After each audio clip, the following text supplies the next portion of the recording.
Today I'm going to make a video about me putting air ride suspension on this car. As you all know, I just rebuilt this suspension on this car and haven't even had it on the road yet. And I was just going to kind of lower the front end some, drive it around like that. But I always thought it was cooler looking with the air ride on it when you can park it and lower it down to the ground. And if you've watched my earlier videos, you know this car belonged to my brother, and that was also one of his dreams, was to put air ride on the car. So I was talking to my wife one day and I was telling her that I wasn't going to put air ride on there. And my main reason for the decision was the cost.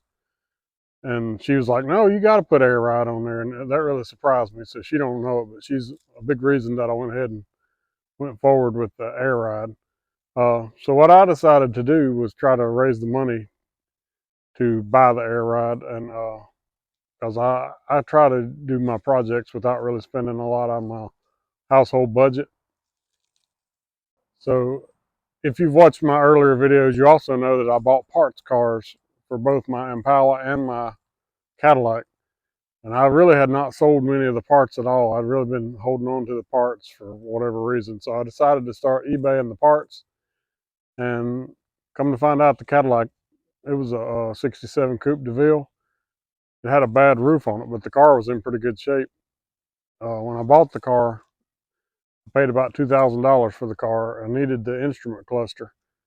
And I really didn't want to buy the car for that much money. I thought that was way too much money, but the man who had it insisted. And it was the only one I knew of, so I went ahead and bought it. Well, come to find out, that car ended up making a lot more than $2,000 in parts. I sold so many parts, and I don't even know what the estimate is. Probably at least $4,000 or $5,000 that I made on the car. So just give you an idea, if you were trying to raise money to fix your old car, sometimes a parts car is a good way to do it. But anyway, when I got to looking at air ride kits, I was on a lot of groups on Facebook, ruined Cadillacs and bagged Cadillacs, and I kept seeing the same name coming up all the time. And I had met this guy before. It was Nick from Cash's Candy Classic. He's in Monroe, North Carolina, which is only about 40 minutes away from me. So I went ahead and told Nick that I was wanting to buy it, and I stopped by his shop. I was actually at a doctor's appointment nearby and talked to him and told him I was wanting to buy it. And he was very nice and told me what I needed and everything. So then I continued on and saved up my money, and wasn't very long at all, and I had the money saved up, and I went ahead and went back to his shop and bought the kit that I needed, and he was very helpful, like I said. So then after I got back, I had the kit for a couple months before I decided to put it on. I was doing other work, trying to get the engine running and everything. And so I finally got to the point of putting it on. And what this video is, it's going to show you the process of me putting it on. The car sat just about like this with the stock suspension on it after I did the rebuild of the suspension front and back. So we'll go ahead and start the process of showing you how I installed it. And I also wanted to tell everybody that Nick at Cash's Candy Classics was very helpful to me during the process. I had a couple questions, actually quite a few questions, and I just messaged him on Facebook, and he was pretty quick to respond every time. And he helped me get through the process, and it wasn't very hard. It took me about 3 days to do this. If I was working continuous, probably 2 or 3 days, a good long weekend. And I did it all, I was working by myself the whole time, so you could probably do it quicker if you had consistent amount of time to work on it and if you had some help to do it. But anyway, I'll show you how it works here at the end. I went ahead and bought the compressor mount and tank mount bracket that he has also. But I'm getting ready to start looking at the install. This is the airbags, and he has everything labeled really well, what goes where. There's a bunch of brackets in here that you mount the bags in. And a lot of the stuff comes unpainted. I guess you can powder coat it or do what you want. I also bought the Shock Relocation Kit. 2 of the brackets are outside. I painted them. 2 of them are painted and 2 of them are not. So, comes with 2 nice compressors. I think they're 444 C high performance dual pack from VI Air. That's part of his kit. Also in this box here, we got the power cable, the hose. We got the controller here. Also the remote. And I've got a air gauge that I got from also. And it's a digital gauge. It shows the pressure. I think all 4 bags, maybe more. I haven't looked at it real well. And then I got a water trap and fittings. But I was gonna say, I actually went up to their shop. I live pretty close to where their shop is. I got to visit with him and talk to him in person, to Nick. Nick's a very nice guy and has a very good reputation. Him and his wife were there. They were both super nice, super helpful. So I just wanted to kind of give an overview of what I'm going to be doing soon. I've decided I'm going to start with the rear airbags on the car. I don't know why. They may be slightly easier, I'm thinking. Anyway, I'm laying out all my parts that I painted. The parts that were not painted. Most of them were not painted. He had a couple of them painted. It seems like that would probably be a nice addition to the kit if they were all powder coated. I know it would add some cost to it. But anyway, as you can see, the way they've got them marked, they've got everything marked where it goes. Rear bags. These say upper bag cup rear, upper bag cup rear. It says rear lower axle brackets. And these they go on top of the axle at the lower part of the bag. And the way Nick showed me when I went to his shop, you lay this over the hump on the axle, and then you draw a line around the hump on the axle and you cut the part off that sticks up above there. And these go on the bottom of that. It says they're rear lower, I don't know, I painted the bag, but it tells what it was. Washer below axle. So these 2 go below this. The axle's in between. It kind of sandwiches it in between. And there's the bolts that go in the bags. So we've got everything out of the trunk except for the airbag parts. These are the bolts that hold the bags to the cups. These are the fittings that go in the bags. These are the bulkhead fittings that go through for the front airlines to go through the trunk lid. Not the trunk lid. The floor where they come up, where they mount at. And we'll figure all that out. These are the rear washers. Upper spring, so I think these go in the top. I don't know. I'll have to read the instructions. And also Nick has a video online under Cash's Candy Classics that tells some stuff. I'm probably going to try to add some stuff that's maybe missing in his videos. And anyway, it just gives a different person's perspective anyway.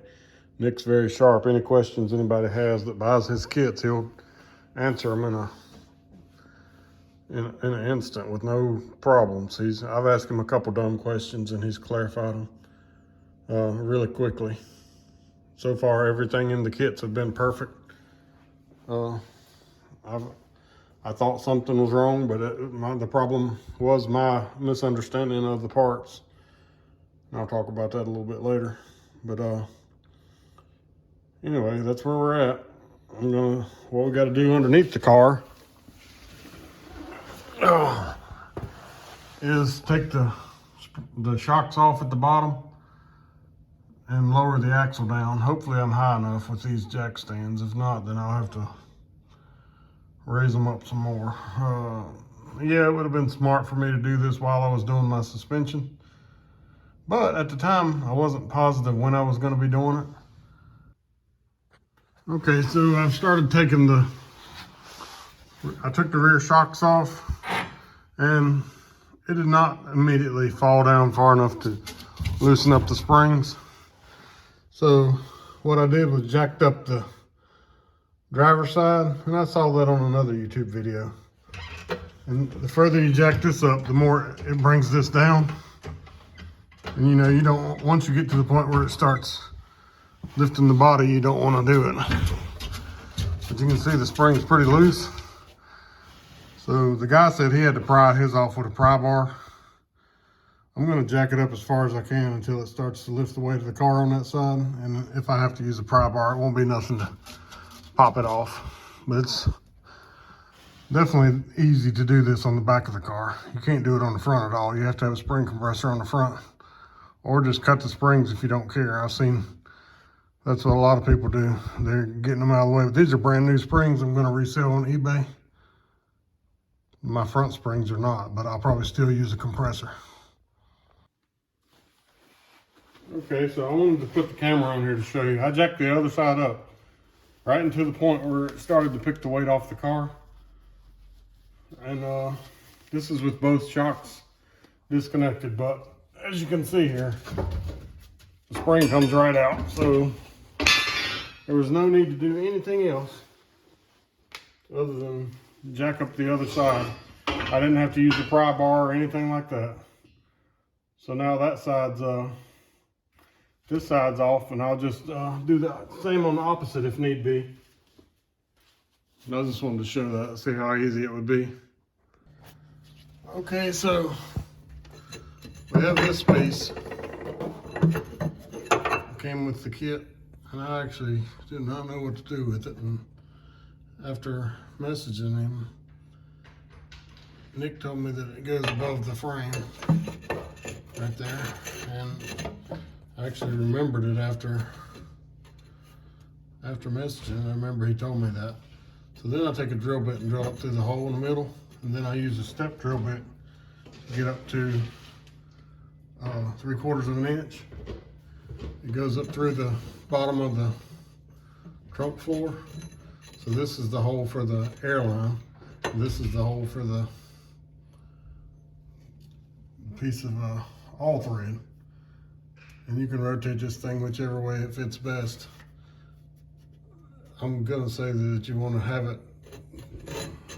I mean, we'll just have to figure that out.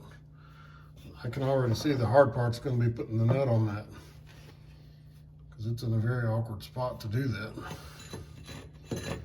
But I'm sure it can be done. So now I'm just gonna put this grommet that he supplies with the kit in the hole that's in the bottom of the trunk pan. So here we go with the grommet in the hole. That's how you're supposed to install it. Just keeps the line from getting nicked up on the freshly cut hole through there. Nick also said to cut a 5 or 6 foot piece of tubing. What I thought about is, he sends 2 pieces in the kit. So I figured you better cut 5 or 6 pieces off of each tube. That way you'll have enough to run a continuous tube from the front to the back of the car. Otherwise, if you cut them both off the same tube, you could end up having to splice. And the more splices you have in any air system, the more chances you have of a leak. So I thought I might mention that. So the next part, I'm gonna have to cut off this knob on top of the axle. I took a silver paint marker. He says cut it off flush so that it doesn't stick up. Took a silver paint marker and marked it around through there. This piece just sits down on there. So basically, you're cutting off the part that sticks up.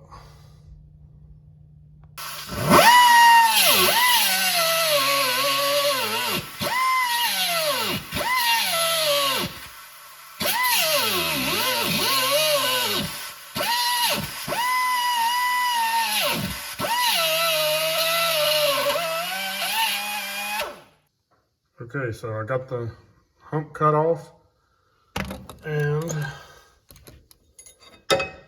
that's how it goes. I'm going to clean it up and paint it.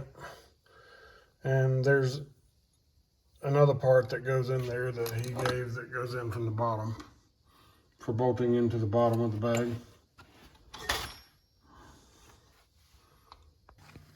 Okay, so I drilled out the hole, put the grommet in, got the plate setting up there, got the bottom piece cut off the axle. Now all I gotta do is stick this up in there, and you see the square hole? That's where the bolt's gonna go through, the all thread. And I gotta somehow get a nut on there, which there's only a thin space to work in, so I imagine that's gonna be a dog. But that's where I'm at now. I'm going to jack the axle up in a even order in order to be able to hold it up in there so I don't have to hold it with two hands. Okay, so I got the rear bags installed now. The hardest part, I'm not gonna lie, was getting to the nut on top, but it really wasn't that hard. I had to have kind of a short 3/4 inch wrench. You know, you put the little long bracket under the bottom here. It's just basically a square washer or a rectangular shaped washer. Put it under the bottom. I kind of centered it up and made sure the thing's sitting on there. And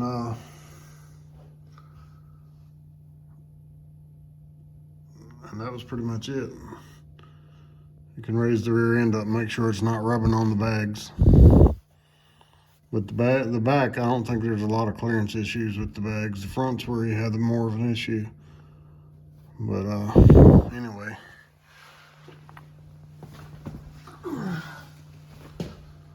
So now I've got the tubes sticking out on the inside. Obviously 5 feet was too much. 4 feet would have been easily enough for the tubes. But I guess it never hurts to have more than you need. So I think what I'm going to try to do now is run some of the wiring and everything. It's late here at the house and a lot of family members are sleeping, so I have to do quiet work at night. But I can run wiring, and I might start disassembling some of the front end. I've got to disassemble some of the stuff to remove the springs.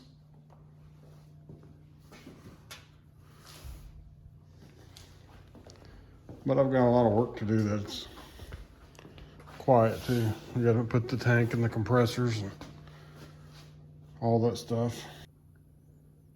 So now I'm going to put all the fittings in this valve block.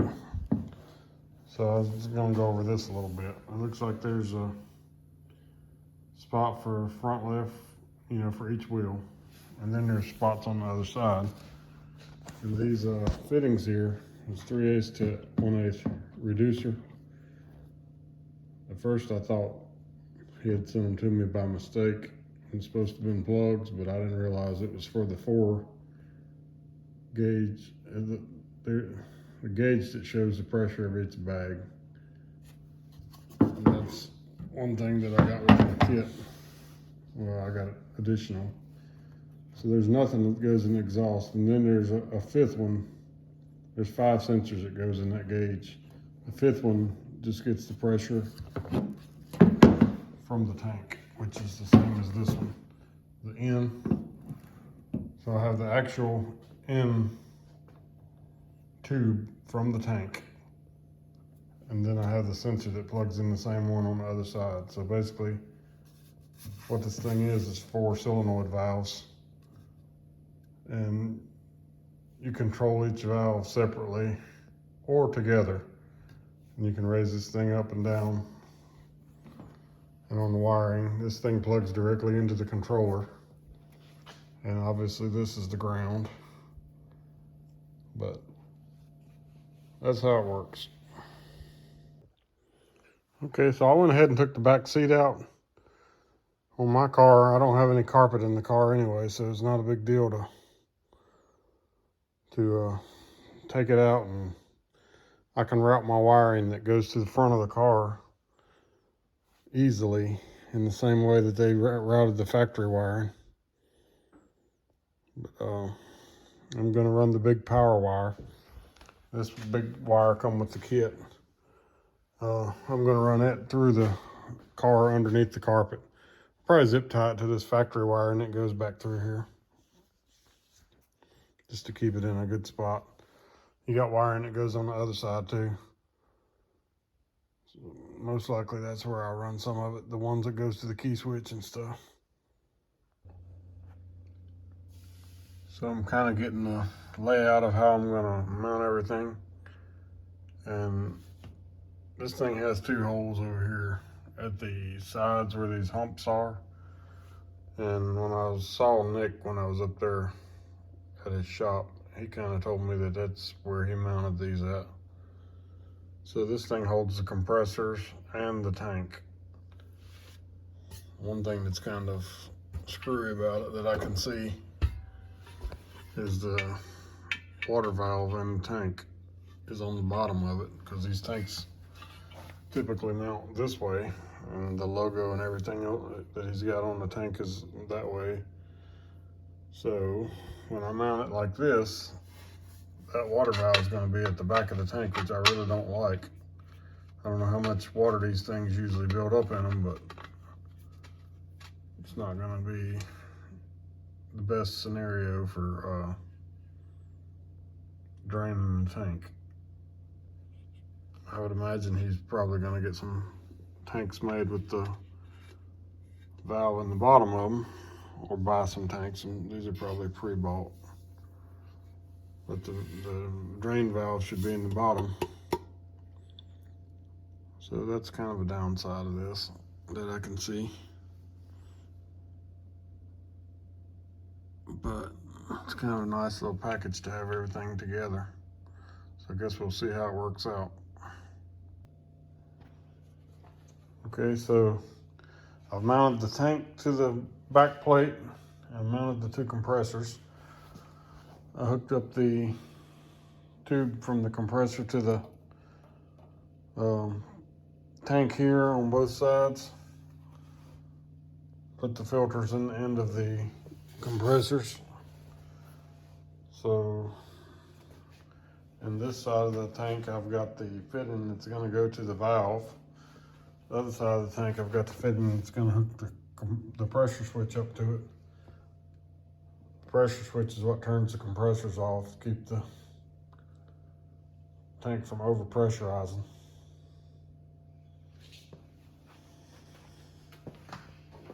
This is the pressure switch. I don't know what pressure it goes to. Didn't come with any info on that. So I guess I'll find out when I turn it on. One of the things that they sell separate, it's an add-on, is this pressure gauge. It has 4 different, actually 5 different pressures. One of them is going to be measuring the tank pressure. I've already screwed the sensors into this solenoid valve bank right here. And so you got one for each bag, and it's directly across, and it's just a wide open space in there from the spot where the bag hooks in to the sensor. What I did is labeled every wire for each position so that when they're all at the front, I'll know which one to plug it into. And I'm sure I'll have to play around with it because they're not labeled on the back of the gauge. So I'll have to play around with which one goes where. I'm sure the tank one goes to the top. And it might be very obvious once probably tells you in the instructions. I haven't looked at those yet. But anyway, I screwed all the fittings in there. So now that thing is complete. It just needs to be mounted and hooked, the stuff hooked to it. So now I've got this complete also. So I'm making some progress. All this stuff's kind of slow. You got to be very careful to do everything correctly. And I'm guessing I'm going to mount my electrical stuff back there on the shelf there. It's just, there's really not a better spot to put it. I have a breaker, a circuit breaker, a solenoid, electrical solenoid, which is basically a relay. And then I have these solenoid valves all have to be mounted behind the tank. So I'm gonna mount them there somewhere. I've already got the large wire that goes to the battery stuck through here, so it's not hooked up on the other end, but it's gonna hook directly into that circuit breaker. So that's where I'm heading next. And this stuff's really, it's just a slow process. It's really slow for somebody that don't do it all the time. I'm sure people that install this stuff can install it in an instant. But I imagine if I had I don't know, you could probably do most of this in a weekend. And I'm not done yet, obviously, but the stuff that I've done all today. And I didn't get to work on it. Everything I've done so far, I've done in about 3 or 4 hours, which is install the rear bags, assemble the tank system here, and assemble the valves.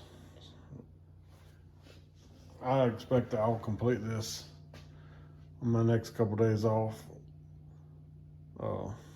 I'm still going to work on as much as I can. I'm working in the nighttime right now. I work night shifts, so. Okay, so I mounted the back plate in with the 2 screws. Kind of screw it into these 2 humps here, which is what Nick said to do. I just split the difference and evened it up in the middle. I pulled all the wires through for the solenoid valves assembly. I hooked up the 2 rear tubes to the correct spots. I've got the breaker. The kit come with a 100 amp breaker. I've got it with the power wire from the battery in one side of it. I've got everything loose right now because I haven't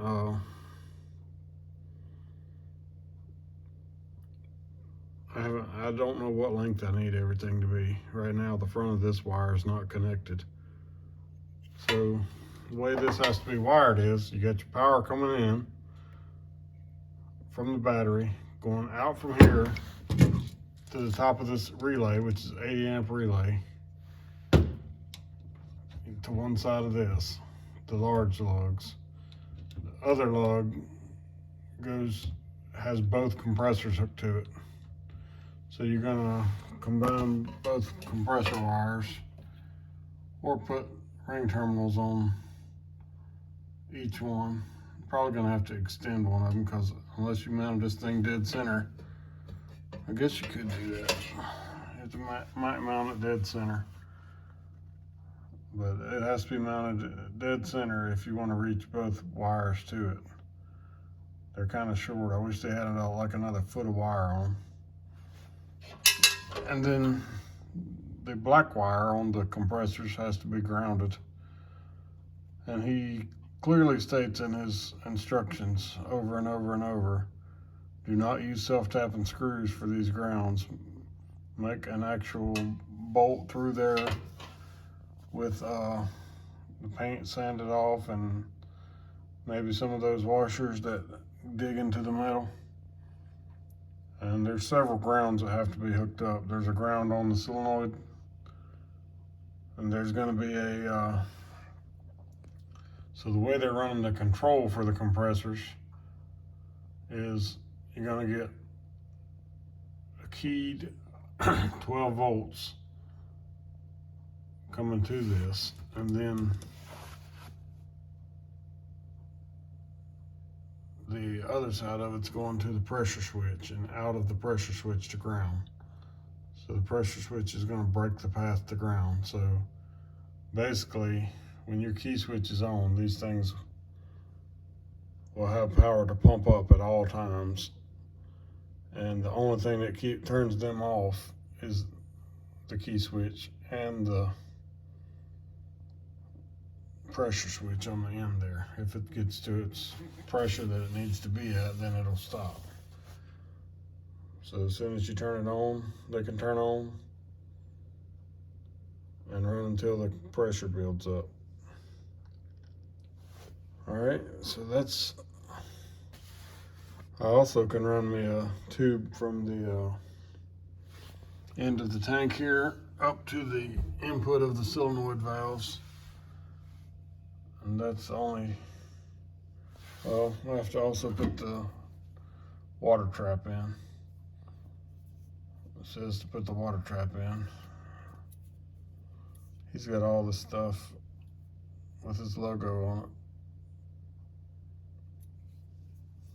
Almost everything in the whole kit, he's got his logo on. So basically I could, if I had the proper fitting, I could run this thing straight off of here and then up to the tank. If I had a, I really would take a union to do it. So I'll probably just do it with tubing.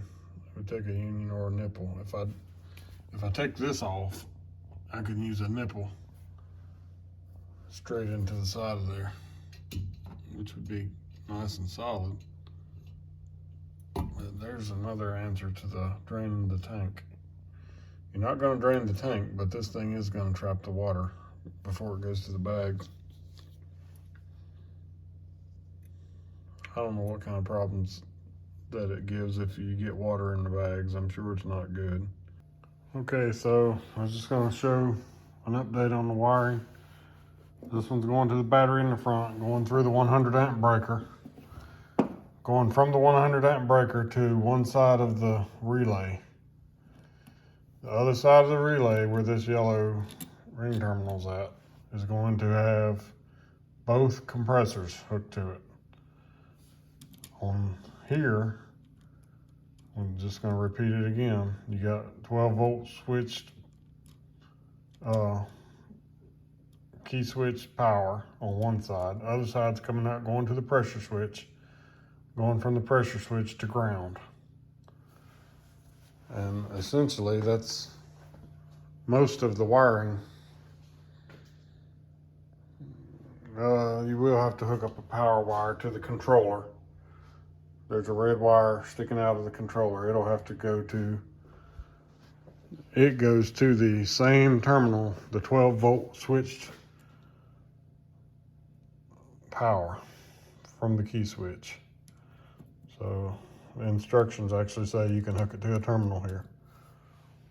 So really this is pretty simple wiring on this system. Okay, so I mounted the solenoid right square in the middle, about 6 inches back from the back of the plate.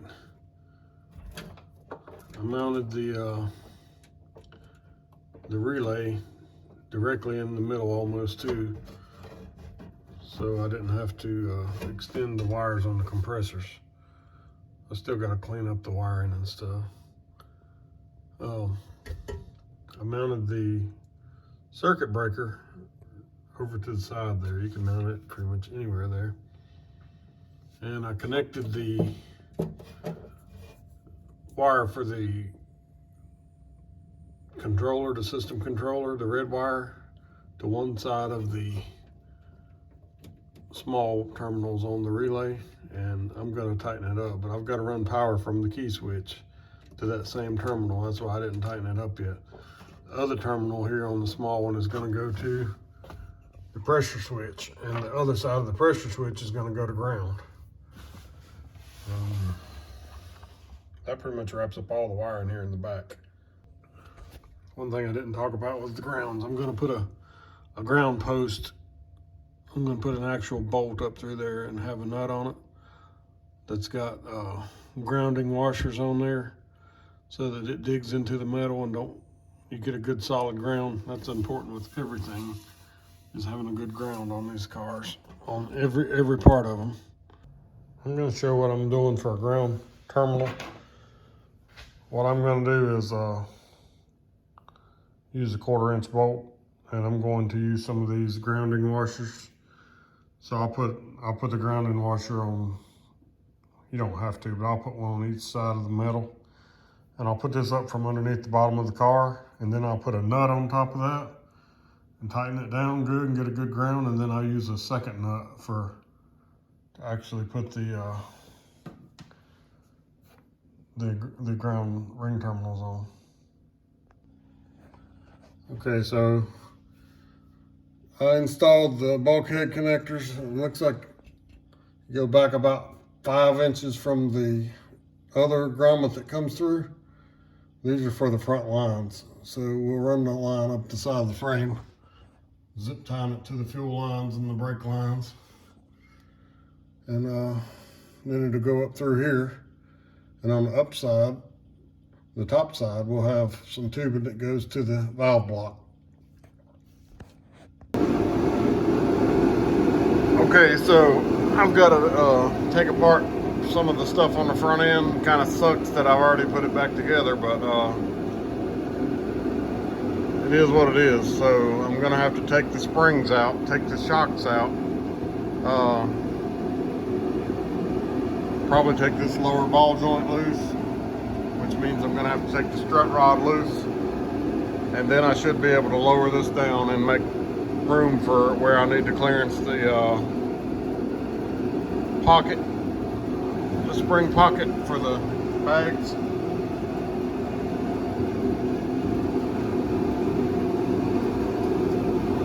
And mostly the part that you got to clearance, from what I understand, is this outside part. According to everything I read, when I went and picked up the airbag kit from Nick, he showed me where to cut it. Plus he has it in his YouTube video on where to cut it. It's basically on this outside area here. Cut it over a little bit into this double layered stuff, kind of make the circle round here. And that's what he did. So I'm going to try to mimic what he did in the pictures I took when I was at his shop. But anyway, at the point now of taking this thing apart. Okay, so I took the shock out and I compressed the spring to the point that I can move it. So whenever I take the ball joint loose, it's gonna not pop out and kill nobody. So I took the cotter pin out of the lower ball joint. I took the strut rod loose from the lower control arm. I probably should have just took it loose from there first, because now it's kind of difficult to move. So I probably created myself a little bit more headache, but it won't be a big deal. But ideally, I think you're better off to bolt it to the control arm first when you're reinstalling it, and then put the nut on here, because it's got it kind of raised up from the control arm. So I'm just gonna have to hold it with a wrench or something while I loosen this nut up. But anyway, that's where I'm at now. So all my stuff is new, so it's pretty easy to take apart compared to the old stuff that's never been taken apart. Can be extremely difficult to take apart. And I highly recommend, if you're doing all this stuff, to buy new ball joints and all that at the same time. New bushings, because you don't want to, for one, you may destroy the stuff while you're trying to take it apart. For two, you don't want to have to go through all this stuff twice. Okay, I've got everything down and I'm ready to get to the point of clearancing for the spring. And I look back at my pictures that I took when I was up at Cash's Candy Classics shop. They were doing a 68, which is the same frame as my 67. And he told me to cut it back starting about right here. Cut it back until you get to this layer of metal here. And then he rounded it on out on the end here. And he says that in his video too. But basically you're cutting back until you get to the second layer here. And that's what you're doing. And I'll have better pictures of it when I'm done. Okay, so I finished cutting the hole out on this side. And what I used to cut the hole with was a pneumatic die grinder with a cutoff wheel, both thin wheel. And I just cut notches, and then I broke them off, and then I smoothed it out. And I smoothed it out with this die grinder with a flapper or sanding disc on it. I went around and smoothed every edge off. Also, because I've never done this before, I sent the pictures up to Nick at Cash's Candy Classics and had him to verify that I had cut the right amount out, and he said that I did. He said this is good. So now I'm just going to spray some black paint on there, and then we're going to talk about these holes up here. The threaded rod that's on the top of the airbag, right there, is going to go up through the original hole that the shock went out, which is the one closest to the wheel, and the airline is going to go up through the larger hole. So I'm going to paint this side and I'm going to work on the other side. This is how it looks before you cut it. You're cutting out. I'll show a good picture of what we're cutting out. So here it is after I painted it. I just painted all the edges so they don't rust. And it can be drying while I'm working on this other stuff. I've still got to put the lower mount on here. But I'm going to cut out the other hole for the other side right now. I'm going to show what Nick told me to cut out. Nick does a lot of these airbag installations up there in his shop at Cash's Candy Classics. Anyway, he basically said cut off until you get to this double layer right here. So you're basically cutting around this edge. And then he said take it on up and make it round up into this end so it matches the rest of it. And you're starting about halfway on both sides. And I'll draw it with a paint marker so we can see it better. Alright, there you can see where I'm going to cut it. The line here, I'm going to cut it there, up and around, and I'm going to cut away the part that's in silver here. And then back on this side the same way, pretty much in the same place. All the way back to this edge here, this double edge is where I'll cut to.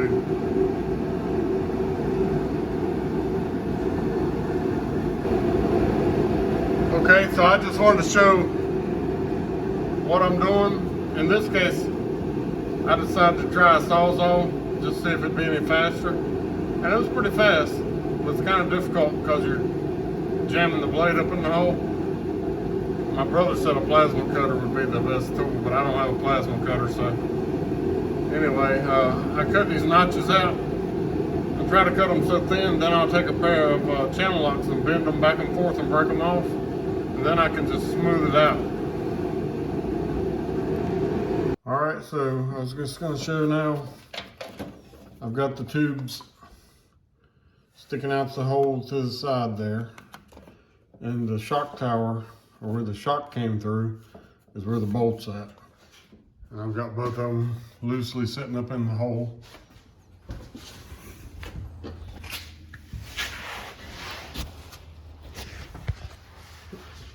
You can kind of see the space around it. It's a pretty big space all the way around it. They say big enough to fit your hand in. I guess that depends on the size of your hand. like I said, I did call Nick at Cash's Candy Classics. I didn't call him, I messaged him to see the hole that I cut, and he said it was good.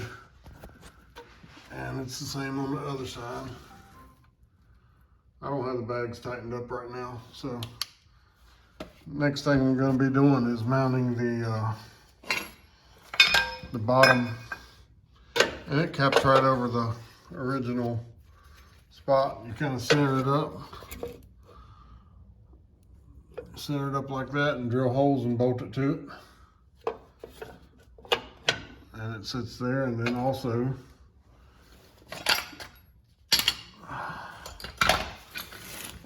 the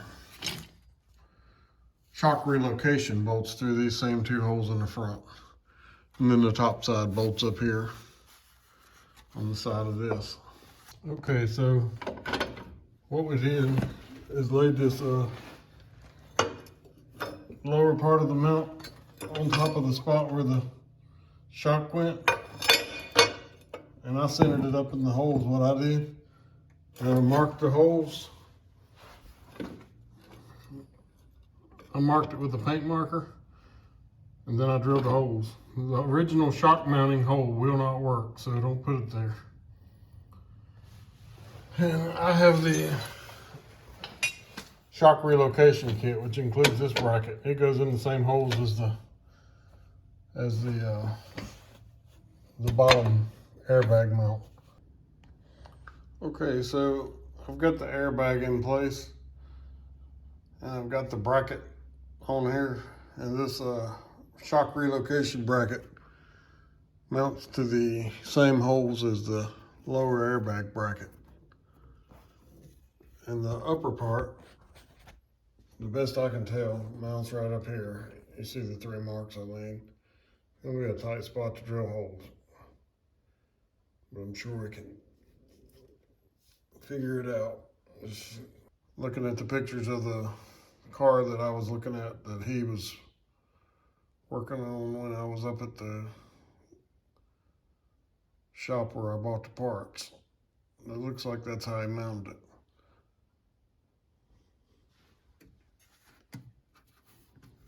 So it's just another crappy place to drill holes.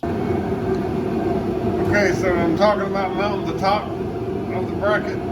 I decided I'm going to weld it. Otherwise,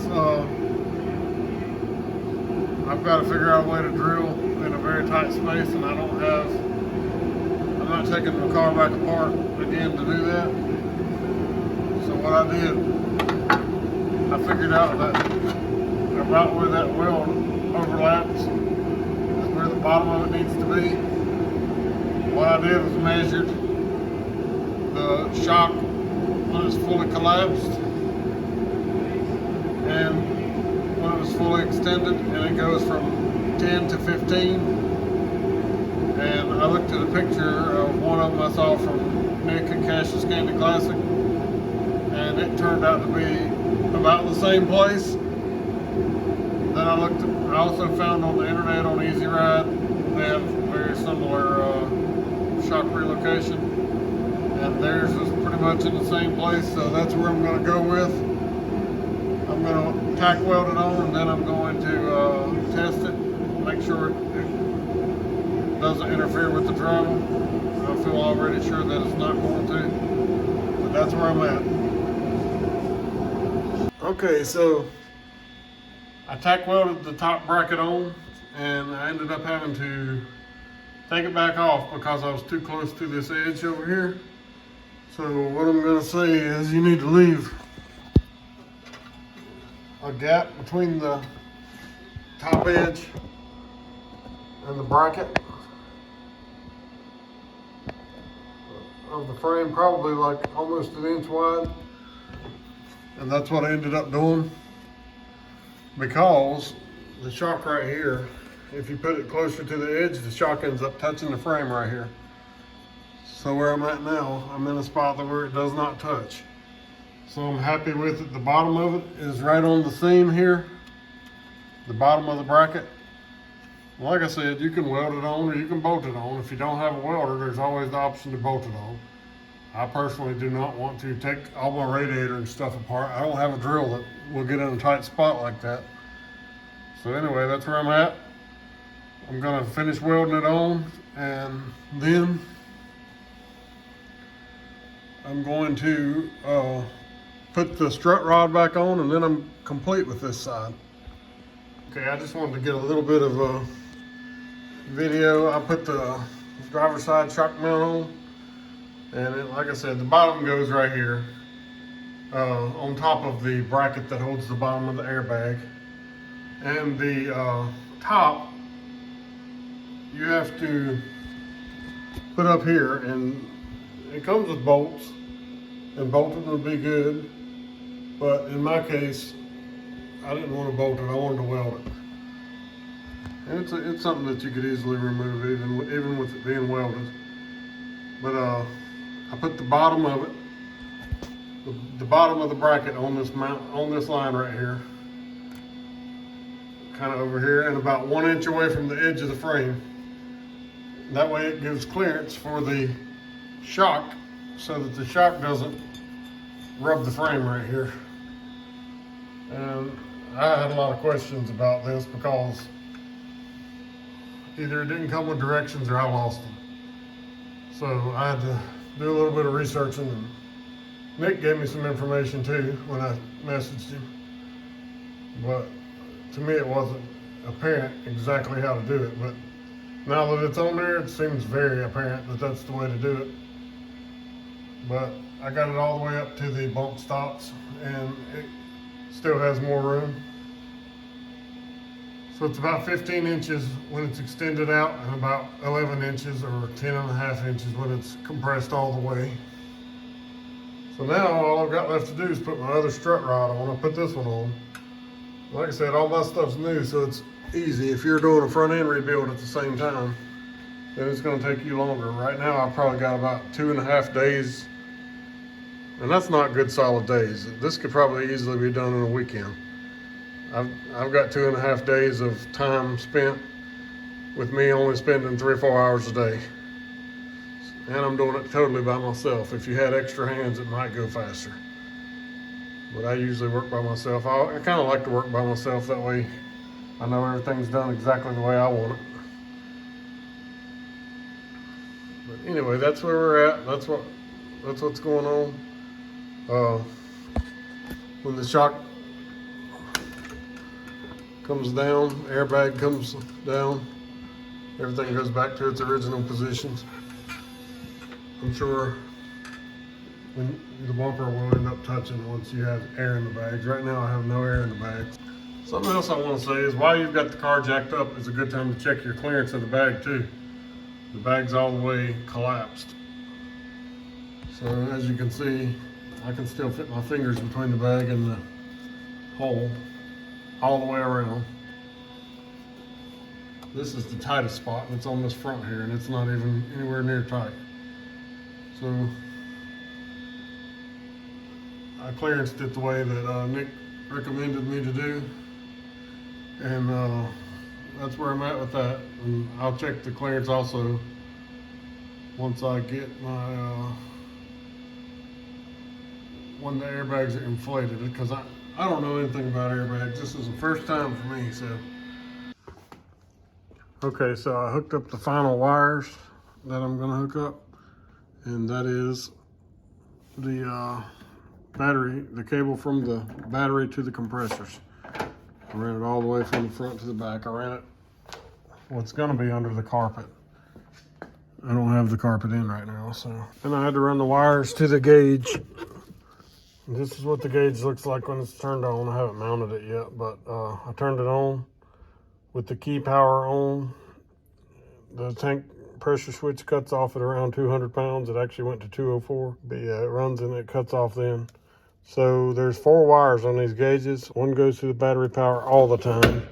One goes to the keyed power source, and one goes to ground. And then there's one that goes to the light dimmer. And it's basically like hooking up a radio. You got to find yourself some power. But anyway, that's that. So now we'll see in a few minutes what it looks like with the car on the ground. I've got to put some tires on it. All right, here we are. You saw the process of me installing all the air ride. I hope I gave enough detail for everything to help you get through it. It's really not that hard. Anybody with good mechanical aptitude and some good tools can do it. And I highly recommend Cash's Candy Classic. I'm going to show you what I got going on now. This is the car pretty much at its stock height. And but you can see how it sits in the front. I think that's a pretty cool stance. I would say by looking at it, the body's about 4 inches off the ground in the middle. And it is not sitting on the frame. And in order to get it to sit on the frame, like I said, you got to do the C notches or the and his control arms to get it to sit lower. But it sits low enough for me, honestly. I don't want it any lower for myself because I'm very happy that my exhaust fits under there right now. And I'm not too concerned about being super low. I know some people, that's their thing. Oh, that's really not my thing. But I do like the stance. I like it when they sit on the ground like this. I think it's pretty cool. Don't think I'll do my Impala though. I like the hot rod look on it on my Impala. But on the Cadillacs, I think they look kind of cool like this. Anyway, please like and subscribe. I have more videos coming up. The next stages of this car is going to be body work and interior work. And I'm slow at it, but it'll get there. This body's been mostly stripped. I'm gonna have to strip the body off so I can paint it, and there'll be videos showing that. I'll strip it down and redo the body work.